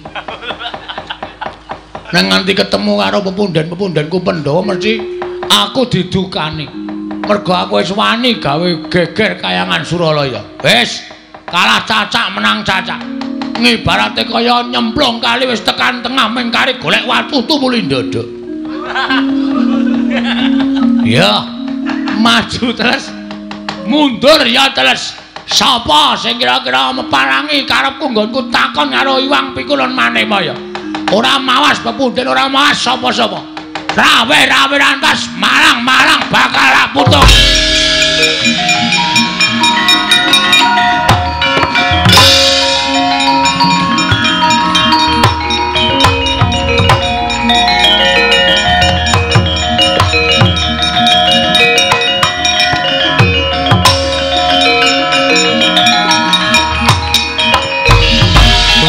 gancing langit kelap-lapaton lir kincanging risang mawe gandrung Bagong dalem bojo kaya ngono patrapmu kowe iki wis tuwa Bagong anggere wis tuwa semene bocah nek ngentek-enteke kempongan mula kowe manuta karo aku pripun apa kang dingendikake Wang Pikulun Manikmaya mau sanyata bener Bagong aja nganti gawe wiranging pepundhenmu Pandhawa pakartune kaya mengkono mau. Bakal ngorek-orek marang bendaramu. Ngorek-orek pasuryaning Pandhawa, Pandhawa melu isin kelawan tingkah polahmu Bagong. Terus ayo kowe nyuwun ngapura karo Wang Pikulun Manikmaya. Kepiye? Kula urung ketemu karo babe. Babe sapa? Bapak sing mijekke kula. Mula kula gugan ning kayangan niku men kula ngerti sapa to jane Sudarmane Bagong. Yen ngono apa kowe ora nggugu karo omongane Janaka? Mboten perkara kula ora nggugu, sampeyan ampun tumut-tumut perkara niki to, Den. Nek sampeyan melu-melu perkara niki mengke kriwikan dadi grojogan, geguyon dadi tangisan. Napa sampeyan ora isin diwaneni karo Bagong? Bagong. Yen pancen ora kena tak kandhani. Beda apa aku duwe batur kaya kowe. Aku mentala karo kowe. Wes mati, Dreng. Aku kowe.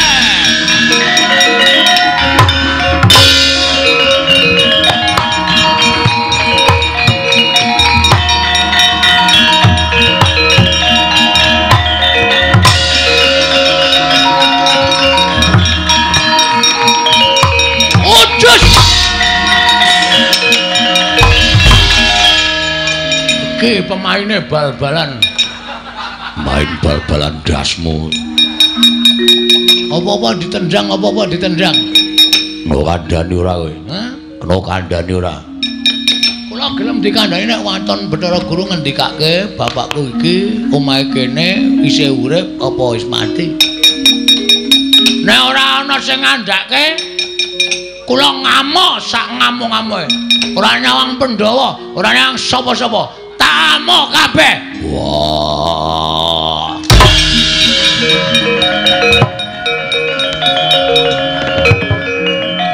Betar. Mumet.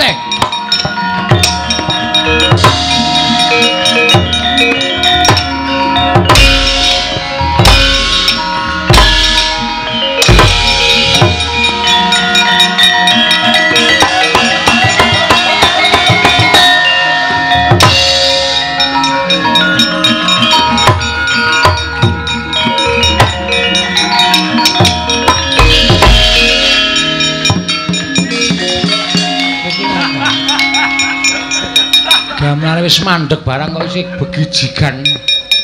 Prabu Kresna. Iya, dasar para nyata. Ora Bagong mbok kowe iki eling. Kula ora redeng lali kok. Lho, nek ora lali mestine kowe ngerti tata krama. Kula ngertos. Nek sebabe apa kowe ndek tingkah laku sing kaya ngono? Wong ki nek kekarepane ora kasembadan tingkah lakune sak karepe dhewe. Lho, Werkudara Janaka nganti mundur gila karo kowe. Gila wae. Kula perange ngawur. Sak karepku nendhangi sak penake dhewe. Tak dilati pupune. Sapa Werkudara gila merinding kabeh wae. Janaka candak tangane jempole tak cokot. Us. Perangmu ngawur. Ya men, sing penting menang. Lah saiki enenge aku apa arep mungsuh aku? Lho. Kresna sinayang manggelung mintonaken dewe kramanira.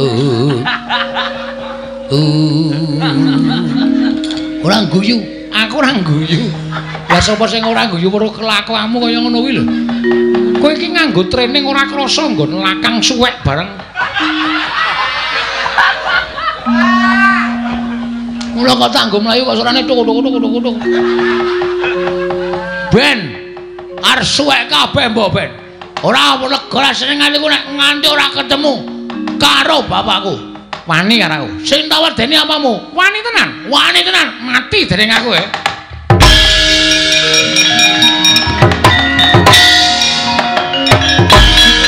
Mesti ngono. Kresna iki nek perang mesti ngono kuwi. Wani karo aku. Wani tenan. Mati dening aku. Lunga. Cah jirih. Asline jirih. Kena aku ora tetep maju terus goleki Bathara Guru, ora entuk keterangan sing gumathok. Sapa sing arep meparangi karepe Bagong?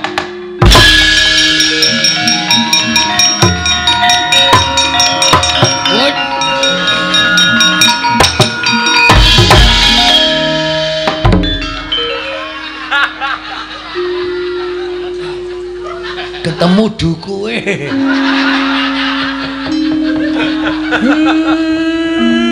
Kowe ngopo? Mil. Aku tak takon kowe, Mil. Ora duwe anakmu to? Anakku Ragil. Bohong. Kamu tukang bohong. Ngapusi kowe. Kowe wong tuwa ning lambene elek kok. Ngapusi aku duwe anakmu. Petruk gareng kaya duwe anakmu, kaya anak angkat. Aku ya anak angkat. Lah, terus kowe ngopo kok ngamuk nang kayangan? Goleki bapak. Bapakku sing sak tenane. Bapakmu ki asline tukang becak. Ditinggal ning kidul stasiun Tugu. Terus tak temu. Wah, tapok ngiwonengen lho, Men. Wong tuwa ora tatanan kowe. Hah? Pokoke aku kudu goleki bapakku. Lah ora ketemu karo bapakku, Bathara Guru ora wangun dadi nalendraning para dewa. Kowe wani karo aku. Sing tak wedeni apamu? Buenke sumo iki, Mbak. Lemu mungsuh, lemu iki. Sepatane modar. Sepatane ngrekoso uripmu. Ora satara sepatane aku ket biyen wis ngrekoso uripe. Aku wis ketula-tula. Ayo, tak duduke apa ora? Ora tak duduke tak amuk tenan. Asli aku ora goro. Ora duduke titenono. Aku sing ora nrimake. Gong, kowe iki bocah kok arep wani karo wis ora iya. Pokoke luwih mati tenan kowe. Ben.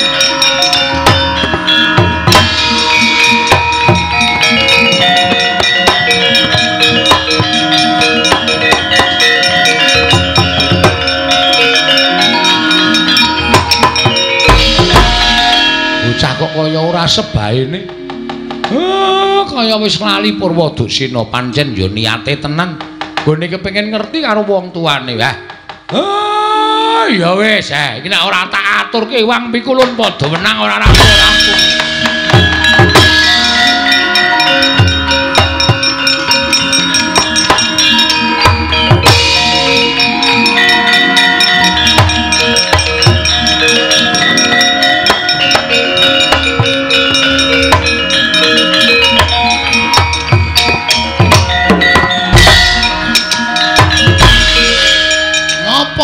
Wedi karo aku kok ngejak cah cilik. Kula iki nyuwunaken pangapunten. Oyane ngapa kowe? Engko setengah 6 matangi adus terus nata jadwal sekolah. Kayane kok kelitian. Bagus. Bagong. Bagong. Malah neranyak. Lek apa piye? Apa siwa?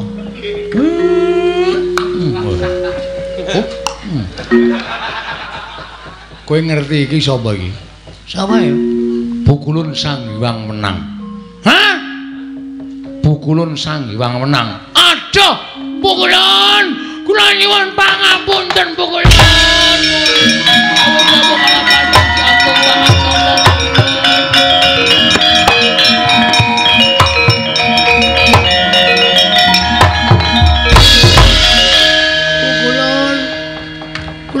Pangapunten Bukulun. Bagong. Sirahmu kok ting plenyik. Borok Bukulun.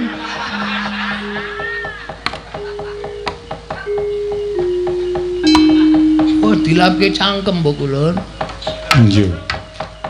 Apa to kang dadi kegayuhanmu Panakawan? Kula kepengin ngerti wong tua kula Bukulun. Bathara Guru Manikmaya ku sak jarwa kelawan jeneng kita. Nanging kula mboten pitados. Mila kula kepengin sanget astunipun pinanggihan paduka Bukulun. Supados Bukulun paring palidamar dhateng kula Bukulun. Bapak kula sejatosipun sinten Bukulun? Bapak angkat kita kuwi Semar. Nggih kula percaya. Ngene, ulun critani. Pripun Bukulun? Sawijining dina ora mundura nggon kita tenguk. Nggih Bukulun. Abab kita ambune ora. Wong mambu kok malah disubal-ubal. Nalika Semar mudhun ana ing jagat, Semar durung darbi ruwak.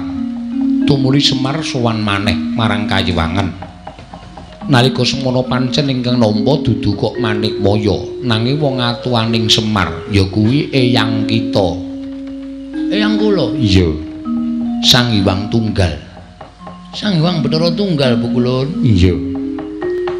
Nalika semono Semar ingkang wis dadi jalma wantah, mula ora aneh yen to jalma mau kedunungan ayang-ayang, tegese lelayangan.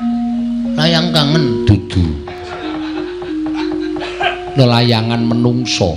Lelayangan mau tumuli disebda dening Sang Hyang Tunggal wujute menungso ingkang gombak. Gombak kuwi darbi rambut nanging ora tinata. Nanging gandeng kita kuwi wonge gecul kumarucul demen bebagongan. Mula tumuli diparingi tenger Bagong. Lan kita ngerti sejatine kita kuwi tuwa dhewe tinimbangane Garing lan Petruk. Nanging Semar ingkang gawe supaya Petruk lan Garing mau dadi kadang kita tuwa, kita tinemu ragil. Berarti napa? Berarti kuwi apa? Ateges napa sing dikendhake Wang Pikulun Bathara Guru menika kepara nyata Bukulun? Iya nyata Bagong. Aduh. Wah, wis kula kebacut ngamuk teng kahyangan Bukulun. Mula ora aneh lamun kita iso ngasurake para dewa, nanging aja pisan-pisan kita ngraman ana ing Kayiwangan. Jalaran kita kuwi kesawapan daya kekuataning Ismaya, merga kita dumadi saka ayang-ayangan Ismaya. Mula kekuatan kita kuwi sak traju, sak bobot kelawan Sang Hyang Ismaya. Dirungokke Mar. Macem-macem karo aku tinju. Gedhe ndase. Dikandhani nek digdaya kaya aku. Mekaten Bukulun. Iya, Semar, dalem Manikmaya timbalana tindak mrene. Sartane kabeh para Pandhawa nggih ngestaken dawuh Bukulun.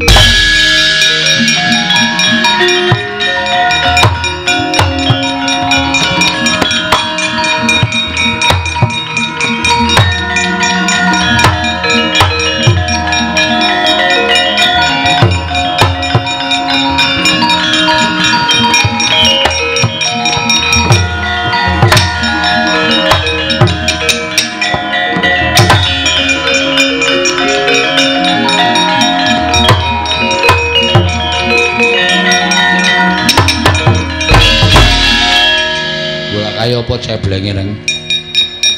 Sapa terus ceblenge nang kene apa? Kula kok lunga saka omah. Bu Kulon, iya piye? Kula nyuwun gungan bareng Bu Kulon. Ulun parengake Bagong. Kula nyuwun pejahipun Petro kali Gareng Bu Kulon. Iki ngopo e, Gong? Ora ana wong salah kok. Wong nek aku cebleng kok. Kowe iki nek ngerti critane Pukulun Sang Hyang Bathara Wenang, kowe mesti karo aku gila. Aku kedadian saka ayang-ayangane Bapak Semar. Mula kekuatanku sak traju sak bobot karo Bapak Semar. Muni ana. Hah? Sebdake kahutangmu. Wis. Hah? Wis. Kapokmu kapan? Kita wis marem. Sampun Bu Kulun, sampun marem sanget Bu Kulun. Yo, yen wis marem nyuwuna pangapura kalawan Manikmaya. Bu Kulun Manikmaya, Bagong ana apa? Kula nyuwun pangapunten nggih Bu Kulun. Ya Bagong ora dadi ngopo. Kita ngamuk ana ing kayiwangan ulun paring pangapura. Matur sembah. Kula methek jambu dipunirmana kalih Bu Kulun. Bakal kita gunake apa ajeng kula tandur teng omah supaya iso dadi srana daharaning Bagong menika jambu dipunirmala kali jambu kluthuk Bu Kulun. Iya Bagong sak karep kita wis kanthi kaya mengkono ulun kundur makayangan. Bagong aja gawe geger meneh, kita wis marem. Sampun Bu Kulun, yen kita durung marem ulun medun meneh. Kita ulun paringi pidana. Mboten Bu Kulun, sampun cekap semanten kemawon Bu Kulun. Mboten ajeng macem-macem Bu Kulun. Kula pun kapok temenanan Bu Kulun. Iya, ulun kundur makayangan bareng lawan Manikmaya. Ayo Bathara Guru, monggo Bu Kulun kula dherekaken.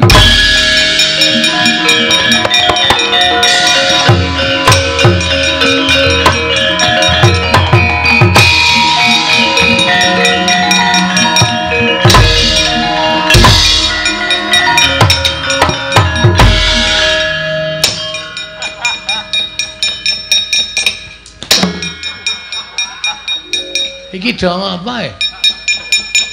Wong edan kowe iki ngopo to Bagong? Lah kok dadi angkartimu kaya ngono kuwi ngopo? Kowe akarang ya sing jeneng wong gugat. Oh.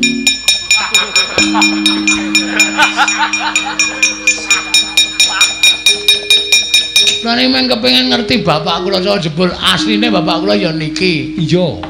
Mung dumadi saka ayang-ayang. Iya. Pun trima kula. Wis ora masalah. Nganti wit sore gawe geger kok entek-entekane ming didongke ngono kok wis lah mau ora wis dinaene ngerti karo Bathara Guru kok isih mesa ora trima karang sing kula ajam niku Pukulun Sang Hyang Bathara tenang meneng kok tenang tenang tenan lemu banget kok ora kok babi glundung kaya ngono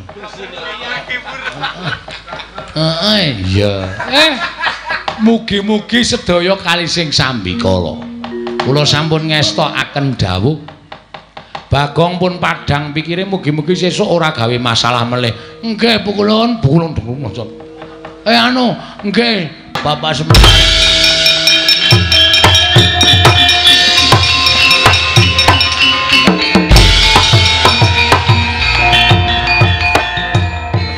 Wassalamualaikum warahmatullahi wabarakatuh.